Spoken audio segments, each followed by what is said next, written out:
So today we're going to be doing a summary of bifurcations in dynamical systems. We'll start with a bit of a motivation. So as you've seen before, we'll be considering initial value problems or systems with a parameter this time, mu. And so the system is, it's got the variables x and y in 2D, and it's got a parameter mu. A bifurcation is a change in the topological structure of the flow. Because this is an applied course, we won't go into too much detail on what that means, but essentially, you can't continuously deform the flow to look like what it did before the bifurcation, for example. And the bifurcation point is a critical value, say mu naught, and we usually recenter the system so that mu naught is equal to 0, where a bifurcation occurs.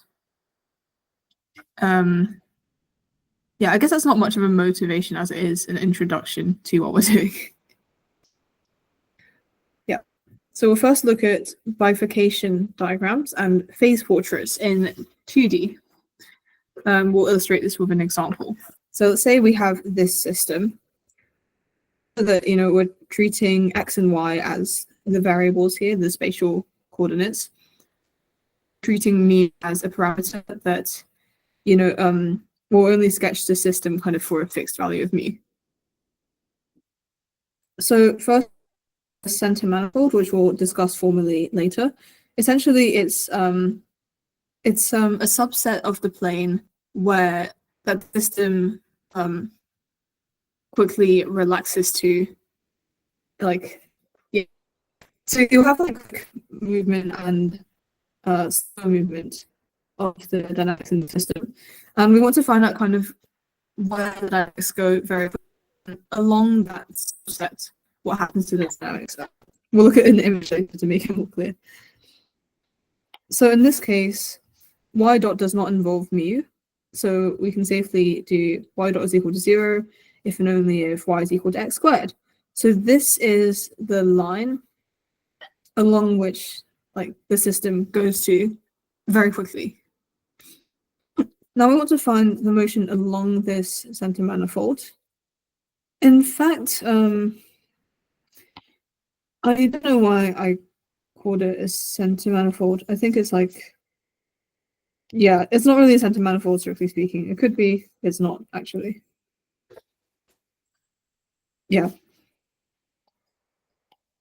Yeah, it's just some kind of manifold. We're going to find the motion along it. So we plug in the equation of this manifold into x dot to find out what the motion is as we vary mu. So on this manifold, we have x dot is equal to mu x minus mu x plus x cubed. And so for the x coordinate to be stationary along this, x is equal to 0 or x is equal to plus or minus mu. So if we sketch this, this is on the manifold, I'm sorry, I've called it center manifold everywhere, it's a mistake. If we sketch the fixed points on this, then as mu varies, then we see that for mu less than 0, we only have the solution x is equal to 0, which is why we have this. And for mu greater than 0, we have 3 different solutions. We have x equals to 0, x is equal to plus or minus the square root of mu. So if we wanted to look at what the behavior of the system is, we would, for some value of mu, we kind of take a slice, a vertical slice of this bifurcation diagram. And that tells us, for example, for this value of mu along this green dotted line, we have these 3 fixed points at these values of x on the manifold that we previously defined.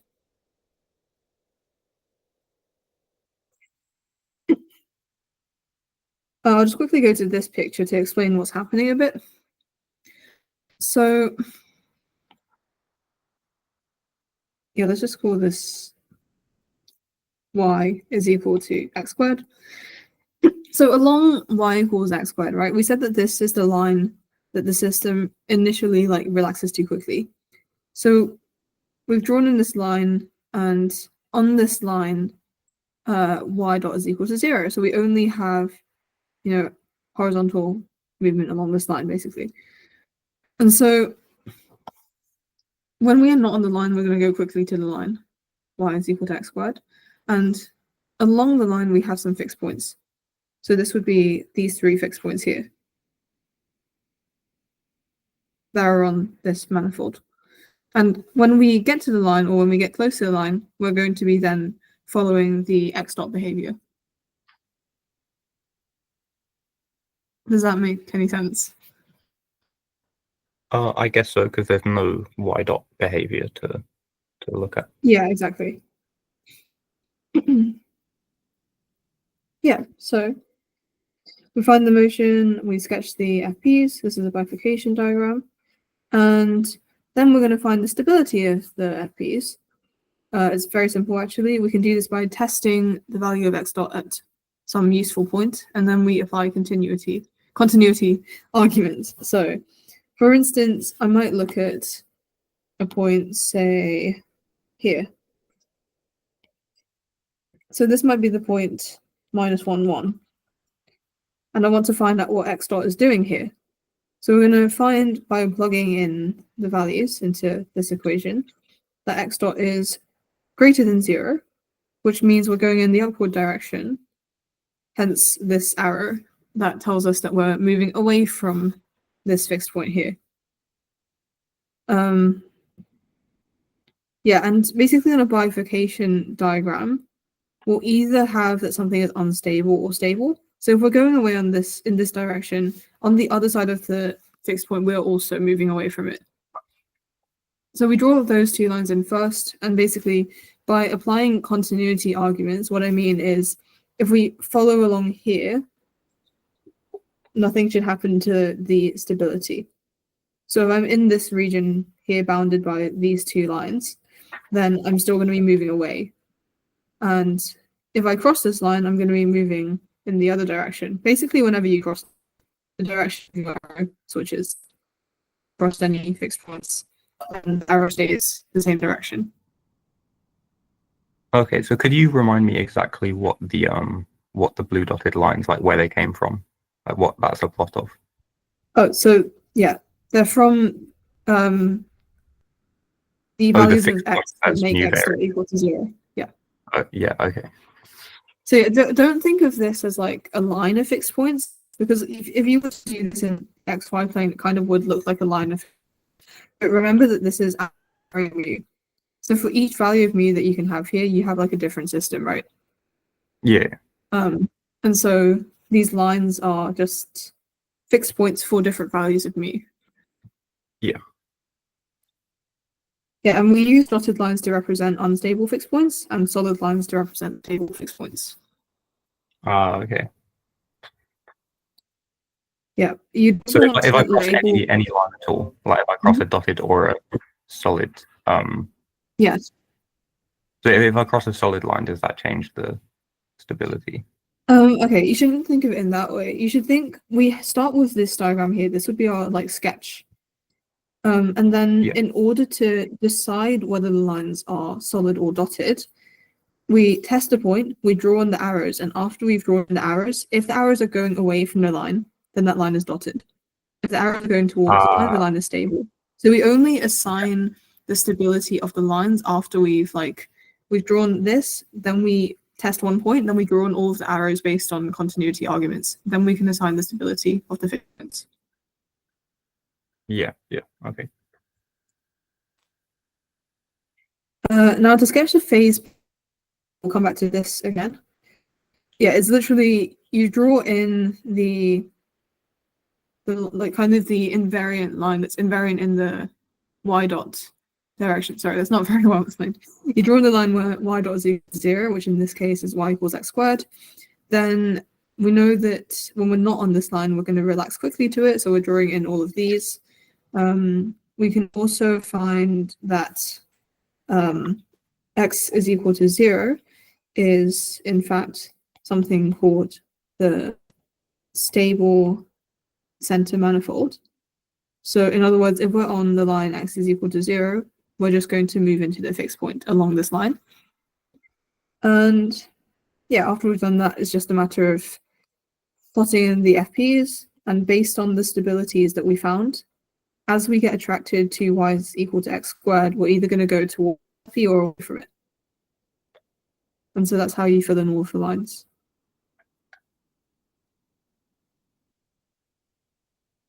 Does that make sense? I think so. Okay. Well, we'll move on for now, and if you have questions, then you can come back to it. So this next bit is a very, very short section on how to, identify types of bifurcations in 2D. Oh, it's not scrolled down. Now it has. So how to identify types of bifurcations in 2D based on what they look like in the bifurcation diagram. So at this point, you would have found where the center dynamics happen. Then you would have found out on this, like, I call it center manifold, it's not really. On the center manifold, what is the dynamics? And you would have plotted these dynamics like this, for example. And then, so I'm saying from this bifurcation diagram that looks like this, how can you classify the type of bifurcation? So the first one is a saddle node, and it looks like this. Essentially, you start with no fixed points, and a fixed point is born. A fixed point is born, and it splits off into one of them will be stable and one will be unstable. The reverse is also true. Like if I had points of different stability and they collide, then we could just have that they merge into one fixed point and then vanish. Mm-hmm. We can also get something called a transcritical bifurcation. And this is when we have two fixed points of different stabilities to one fixed point, and then they split off and exchange.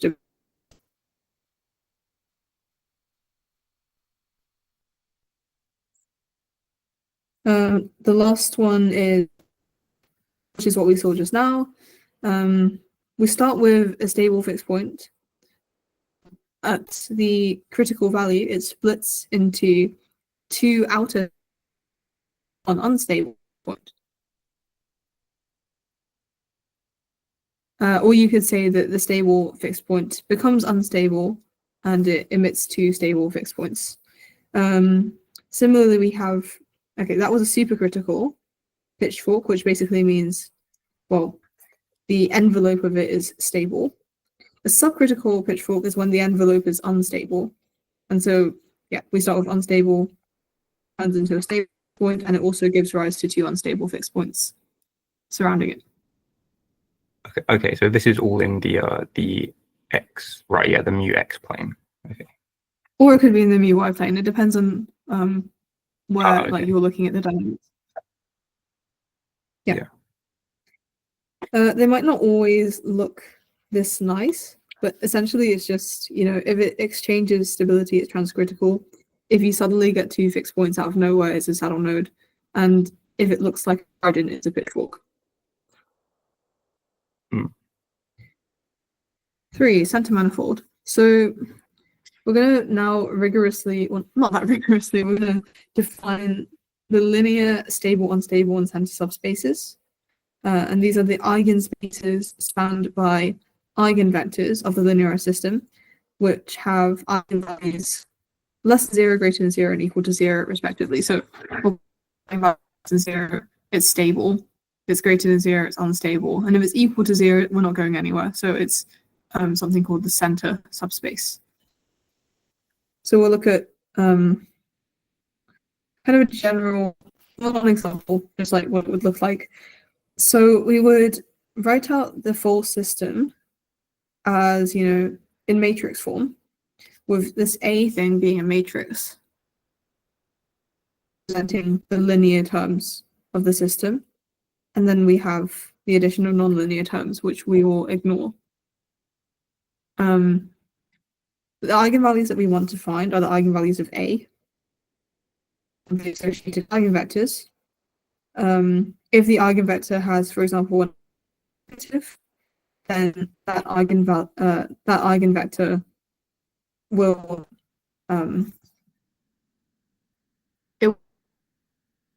basis vector, for example, the stable eigenspace. Sorry, your mic is cutting out a bit. That's why Wait, I okay. didn't hear much of it. Yeah. When did it start cutting out? It's just been intermittent, but there was just a few words there I didn't hear. Okay. Well, yeah, I was saying this, you would have some system with x dot and y dot, say, and you would write it in matrix form, with the linear terms being represented by the matrix A, and you would ignore the nonlinear terms. You would then find the eigenvalues and associated eigenvectors of A, which represents the linearized system. And based on that, the span of, okay, for example, the span of eigenvectors with negative eigenvalue would be the stable eigenspace. Yeah. And the span of the eigenvectors with positive eigenvalue would be the unstable eigenspace, and the span of the eigenvectors with zero eigenvalue would form the center eigenspace.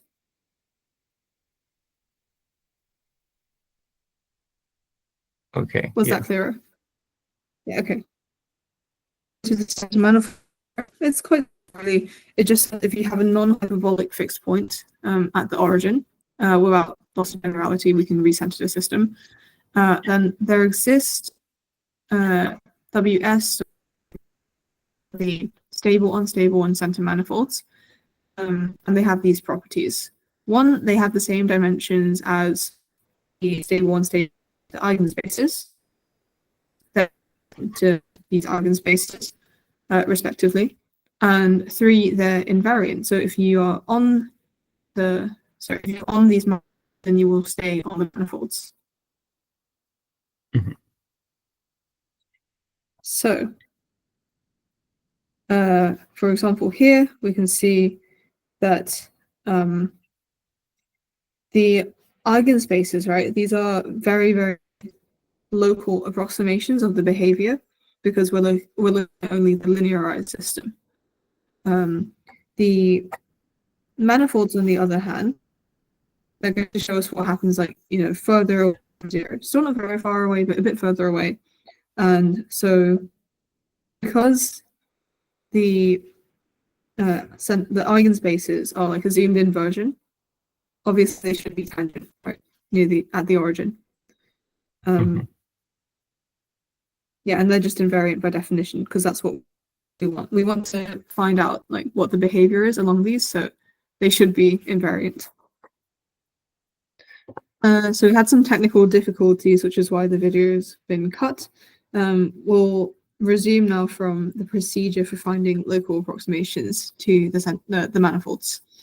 So we'll start with this example of an initial value problem with x dot is equal to xy, y dot is equal to minus lambda y plus x squared, where lambda is a parameter that's greater than 0. So this becomes a theme in this section where the first thing we do is rewrite the system in matrix form, neglecting the nonlinear terms. So we can do that and we get this matrix, which corresponds to the matrix A that we were talking about earlier. So we have an FP at 0. You can check that quite easily. And firstly, we want to find the center, the stable, unstable, and center eigenspaces, because those are local approximations to the manifolds. And by the center manifold theorem, we can use the eigenspaces to tell us a bit about what the manifold should be. So yeah, we take this matrix that we found and we find its eigenvectors and eigenvalues. And from that, we get that the stable eigenspace is the y-axis and the center eigenspace is the x-axis. So the behavior basically looks like, we're gonna for y greater than 0, we're going to decrease in y until we get to the x-axis, and for y less than 0, we will increase in y until we get to the x-axis. now we can use center manifold theorem. In particular, we'll look at the center manifold as opposed to the stable and unstable manifolds. There's quite a similar procedure for finding these, but we'll just look at the center manifold. So we'll write the center manifold in polynomial form as a polynomial in X because it is tangent to the X-axis. So yeah, we'll write it like this. And it's a local approximation, so we can truncate this. Because the center manifold must pass through the fixed point at 0 at the origin, A0 must be equal to 0. And now, because the center manifold is tangent to the center eigenspace at the fixed point at the origin, we must also have that the partial derivative of WC with respect to X evaluated at the fixed point is equal to 0, which tells us that A1 is equal to 0. And plugging those in, we now have the equation for the center manifold just in terms of terms in x squared, x cubed, and x to the 4. Now we use the final property in the center manifold theorem, which is that the center manifold is invariant.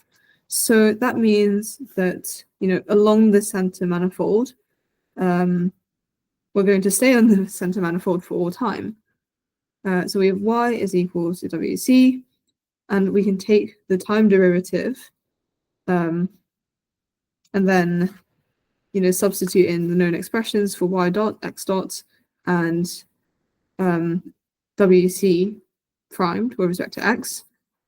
We can find x dot and y dot just from the system, and we can differentiate WC with respect to x. So we can do all of that, plug this in, and we get two polynomials in X with the unknown coefficients. So if we equate the coefficients, we can find that they are as follows. And finally, we plug them in to the form that we had here. So we find that the local approximation to the center manifold is x squared minus 2x to the 4, plus terms are order of x to the 5.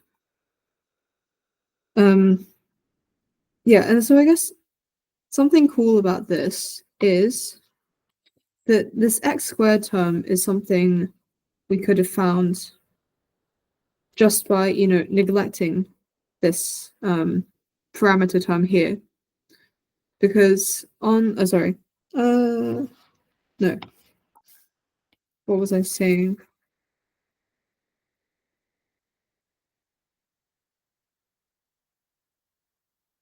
Yeah, so I forgot to say that, yeah, the center manifold is for the behavior for a specific lambda.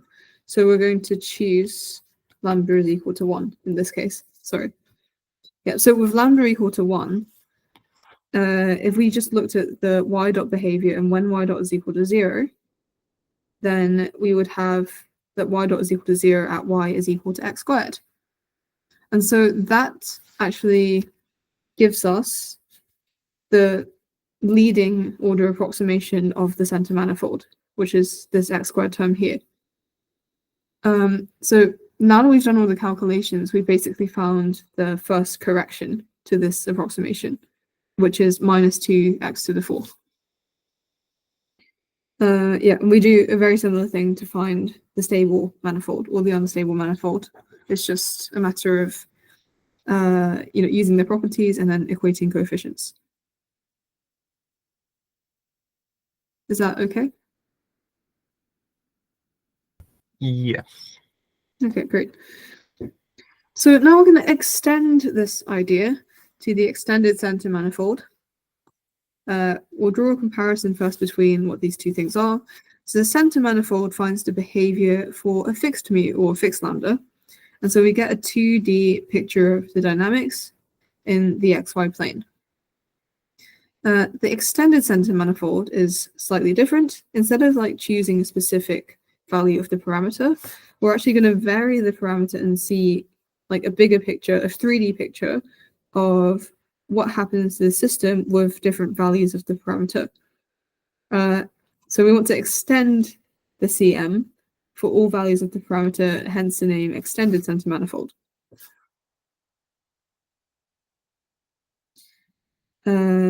Yeah, and the point of this is that the ECM will show us how the behavior of the system changes as it passes through bifurcation points, in a similar way to what we saw earlier with the bifurcation diagram, except now we have a 2D system, and so adding the parameter mu in, it's almost like a 3D system.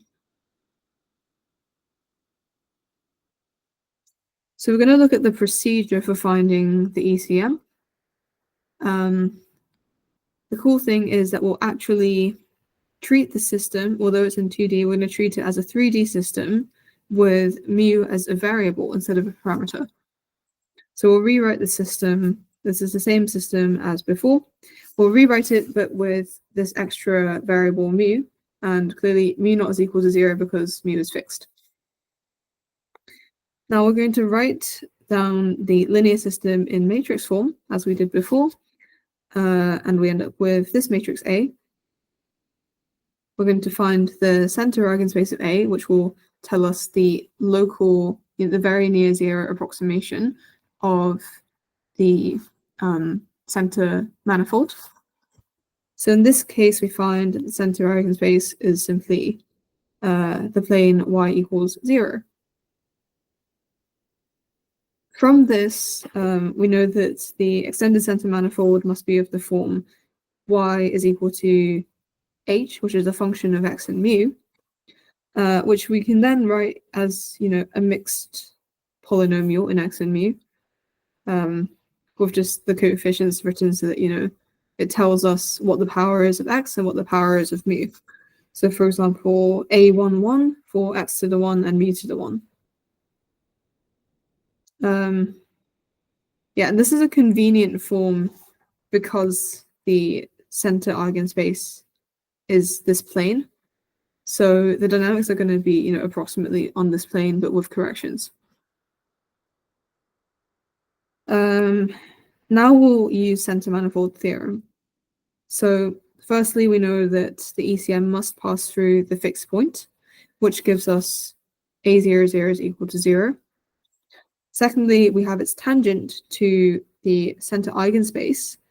And so at the center eigenspace, right, is the plane y equals 0. And so we know that the partial derivatives with respect to x and mu both need to be 0 at the fixed point. So if we do that calculation, we very simply get a10 is equal to a01, and they're both equal to 0. Does that make sense? Yeah, so linearly it looks flat, so there's no coefficient. Yeah, exactly. Yeah. Yeah, so hence these linear terms and the constant terms just don't exist. Yep, so then as before, we get rid of those terms and we have that the ECM now has this form. Now we're going to do, again, a very similar thing. We're going to write h dot, take the time derivative because it's invariant. Take h dot, write it in two different ways, and we'll equate the coefficients. So firstly, because y is equal to h, as we defined it to be, y dot is equal to h dot.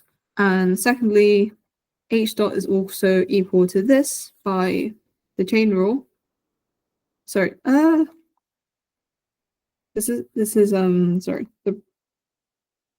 the chain rule, isn't it? It is the chain rule, yeah. So by the chain rule, h dot is equal to x dot times the partial derivative with respect to x plus mu dot times the partial derivative of h with respect to mu. But mu dot is equal to 0 because mu is fixed. It's like technically a parameter. We've just turned it into a variable. So this second term here vanishes, and h dot can be written as x dot times the partial derivative of h with respect to x. So yeah, we take these two things and we write them as polynomials. Yeah, so using x dot and y dot from the way our system was defined, and also using dh by dx as we wrote here. So after you equate the coefficients, you end up having this. And a tip is to, while you're doing all of your expansions, your polynomial expansions, you should always remember to discard the order of 3 terms at every step to simplify your calculations. So we'll end up with this. Y is equal to x squared. So that is our extended center manifold, which is in this case independent of mu. So that basically tells us we have, this behavior where this is y-axis, this is the x-axis, and this is mu. And no matter where we are in terms of mu, the center manifold is always going to be kind of this like curved surface. It's almost like this. If that makes sense.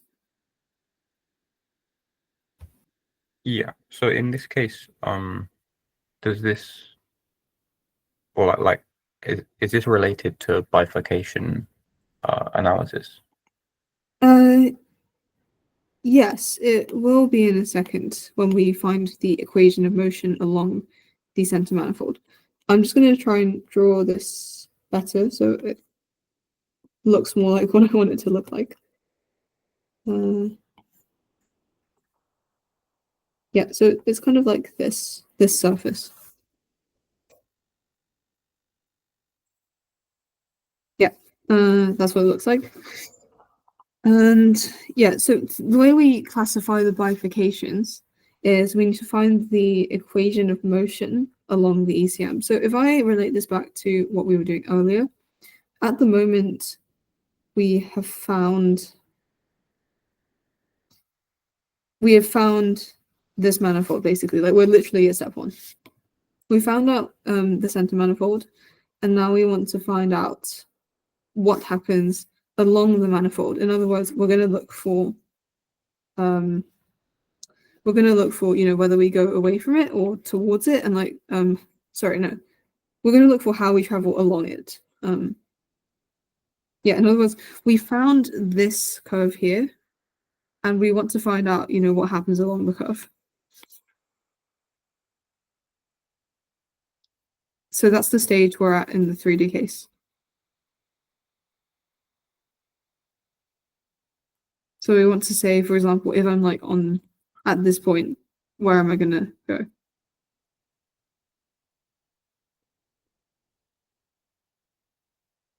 Cool.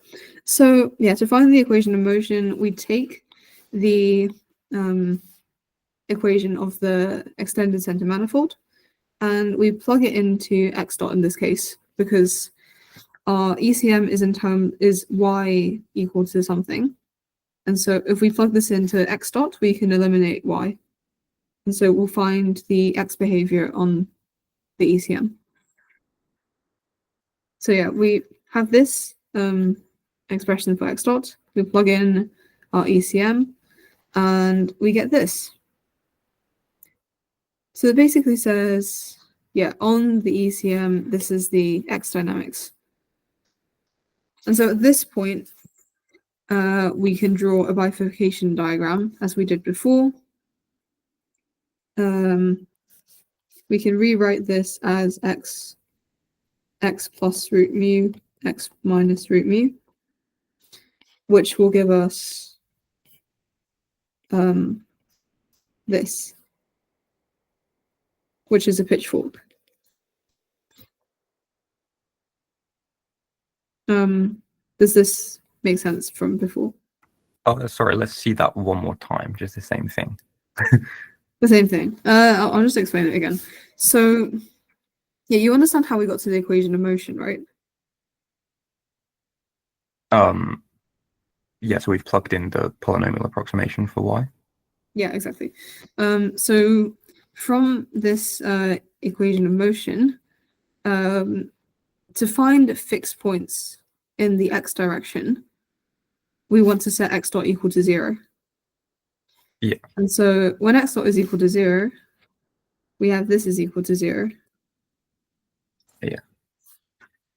And we can plot those, right? So we can plot these lines as before with kind of x in this direction and mu in this direction,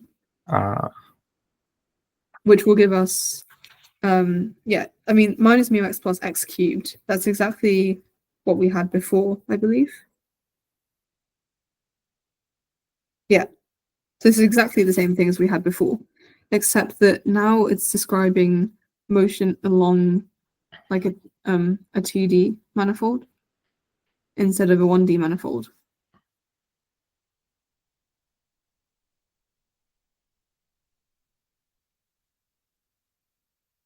Yeah.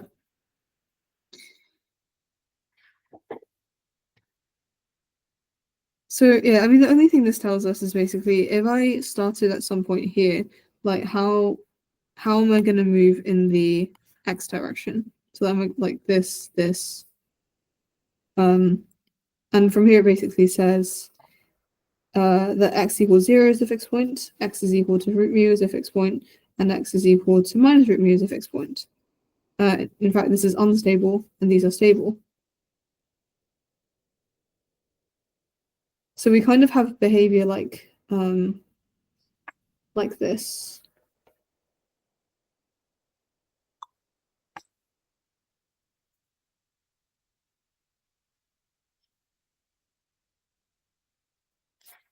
So it looks like this in like a plane. In each plane, actually. Yeah. But with different mu, right?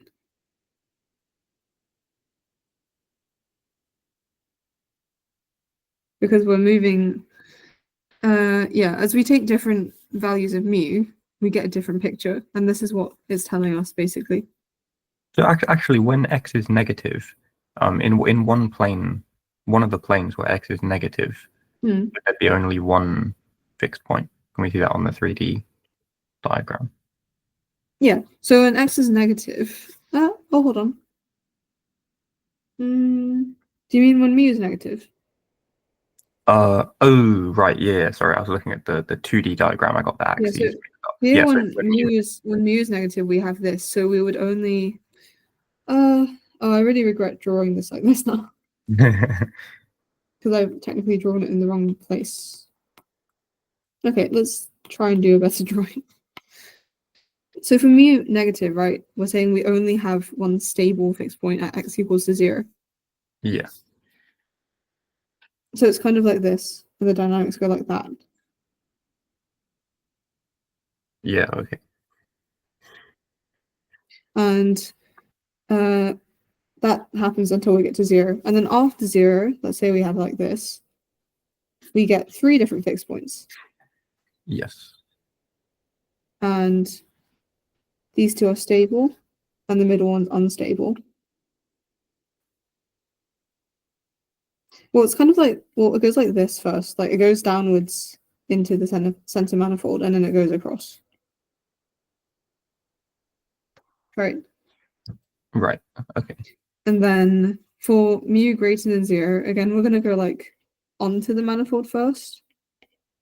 But then once we get onto the manifold, it's the behavior is like that. Okay, yeah, this makes sense. Yeah, I'm just enjoying myself drawing.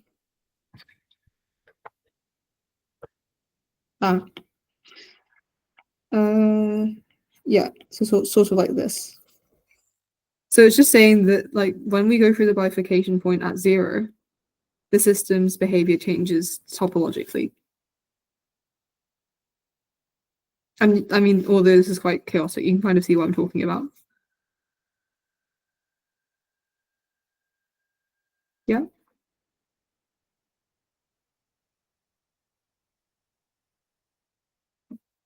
I'm assuming that's fine. Yes. Yeah, so I think that's all I wanted to discuss today, but to motivate what we'll discuss next time, I'm going to quickly say that this form here, minus mu x plus x cubed, is the normal form for a pitchfork bifurcation. In other words, it's like if we had something that looks similar to this and we could like change variables to transform it to this, then we would also have a pitchfork bifurcation. But this is the simplest way of writing it. Yeah, also in the example we just did, the fixed point was at x equals y equals 0, the origin, and the BP bifurcation point was also at mu equal to 0. In general, that might not be the case, and we would have to translate the system to center both the FP and the BP. Yes. Yeah, so I think that's all for now, and next time we'll discuss the structural stability of bifurcations and the genericness of the saddle node. Okay, nice.